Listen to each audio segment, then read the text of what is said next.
Yo, it's your boy Mark Dub coming at you with a daily check-in. Easter Sunday, first Easter Sunday I've had sober in a long time. I love the Greenwich Men's Group. That's where I'm coming from right now. Sundays we do as Bill sees it, and 24 hours a day. And I know the 24 hours a day is not AA approved. It's Grapevine literature and Hazelton literature. But I really love that book because it gives me a thought of the day, a meditation of the day, and the prayer of the day. And I think what I'm going to do, starting the 15th, halfway through the month, I'm going to make sure I read that either on Awakening or right before I go to bed. Probably on Awakening, because then I can think about the thought of the day, the meditation. I can meditate on that for the day, and then I can focus on the prayer for the day. That's a nice little game plan. But as Bill sees it, my brother in the room, who I find to be very funny, opens up, and he's a good guy. But he picked page 261, I think it was. Yeah, 263. Sorry, page 263. As Bill sees it, fear and faith. And boy, I got mine highlighted because fear and faith are two topics. And I'm going to tell you what I was going to say in the room. I raised my hand, didn't get called. At first I was getting a little bit of a resentment, and then I said, you know what, God? Take away this resentment. I don't need another resentment out of brother in the room. And maybe it's just not meant for me to say what I have to say, and I'll be able to say it in my video anyway, so let me just listen. And I got some gold nuggets by doing so. A few of those gold nuggets, and I will let you know, because I got my book right here. I write down my nuggets in my book. So, fear and love were heard in the room by other members that there are only two real emotions in this world, fear and love. And then there was one guy that said, faith is the opposite of fear. So my head started pondering, well, if faith is the opposite of fear, then faith's got to be love if there's only two emotions, right? The yin and the yang have to balance out. What I was going to share, and I'll share it now before I go back to the apartment, because I'm almost there. I was on the phone talking to somebody. I've never had faith until 292 days. That's how many days I've been clean and sober, sobriety day, June 17, 2025.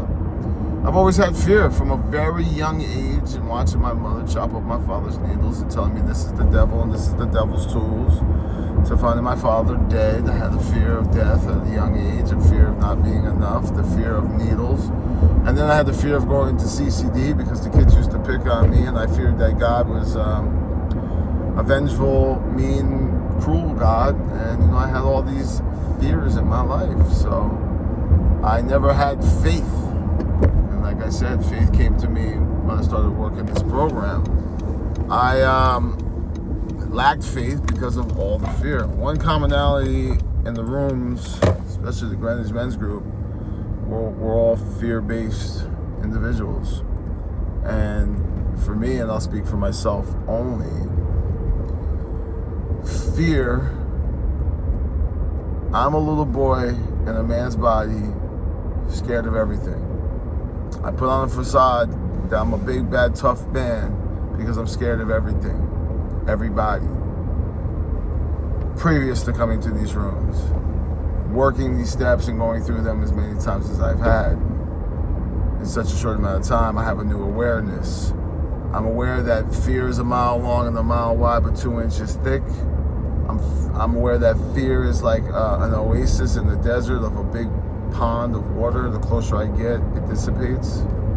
I'm aware that I always play out fear in my head, and it's always worse in my head than it ever really is. 90% of the time, it's never as bad. I'd even go as far as say 99.9% of the time. But I'll give it a grace period. I'll say 95% of the time, fear is never as bad as it is in my head, right? Fear is false evidence appearing real. I heard that when I was a young football player. My coach told me I was so scared of this kid. I was playing left side guard. I was playing guard, and I had to cut down because I was the blind side of our quarterback. I had to cut down, and I had to chop block this big kid, and this kid was huge. And the first 2 times I didn't do it, and then my coach pulled me aside and he goes, "What's wrong with you? what's wrong with you? I'm about to say my last name, I didn't know.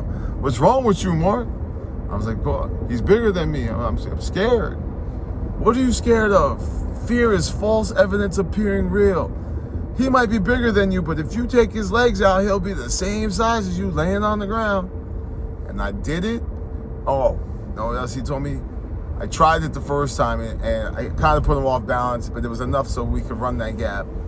And then the second time he goes, keep it super simple, kid. Go for the leg. Go for the leg. And that's why I hate when people use the acronym KISS. Keep it simple, stupid. I hate when people use that. I love when people say keep it super simple. I don't like that simple, stupid. I don't.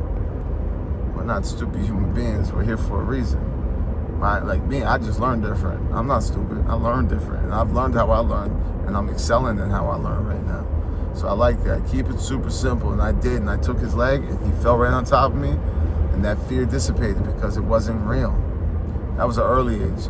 Then, growing up, I had fear of everything. It was fuck everything and run. Let's go get fucked up. Because I don't want to feel these feelings because I'm fucking fearful and I'm afraid and I'm scared. So I tried to drown those feelings out with drugs and alcohol. And, now it's face everything and recover. I'll face my fears. Don't get me wrong, I'm still going to be fearful. And there's a healthy balance of fear sometimes. Like, it's healthy if you're crossing the street and the truck comes flying down to be scared that it might hit you and save your life. Jump out the way. And then there's the fear of, like, say, a loved one gets a terminally ill diagnosis. You're going to be scared. Yeah, there's fear. Then there's the other fear. The fear that I won't be a good dad. That one really crushes me because I have this fear. And it popped out. We're on the 4th step right now in the Stratford Men's Step Study Group. And we just did resentments this week. We're going to finish those off before we go onto, I believe, fears, right? Fears and then sex conduct and then harms, right? So I will do the fear of not being a good enough dad, but I also have the God box where I put fears. No, I only put bad things, but I also put good things. I have more bad things than good things. But I'm working on it. It's progress, not perfection. Spiritual progress, not perfection.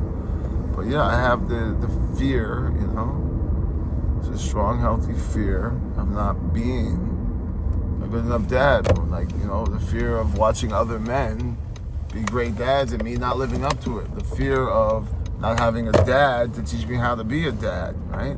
Not having a father to teach me how to be a father. But that's just all false evidence appearing real. And I'm not going to say fuck everything and run and go get fucked up and hide and, drown my sorrows. What I will do is I will face everything and I will recover one day at a time, just for today. So, yeah, this was a really good reading, Fears and Faith. But on to faith right now. Let me talk about faith for just a few minutes and then I'm going to close this off. Faith, for me, is believing in a power greater than myself that will restore me to sanity. Faith, for me, is going to the rooms and knowing that this program works in the 24 hours a day. This is one of the ways the program works.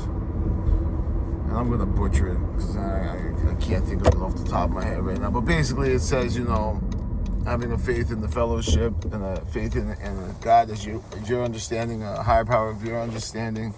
Having that, and I think 2 times where I don't have fear, and I can point these out, and I know I don't have any fear. When I write my gratitude list, I have no fear. I'm in the current moment of right now. And then another time I have no fear is when I'm laughing. I'm talking about that laughing, that belly hard laugh, I have no fear then. But I have faith. And I have faith that this program works. I have a faith in a higher power that's restored me to sanity. I think it would be insane for me to go out and drink again because he's restored my sanity.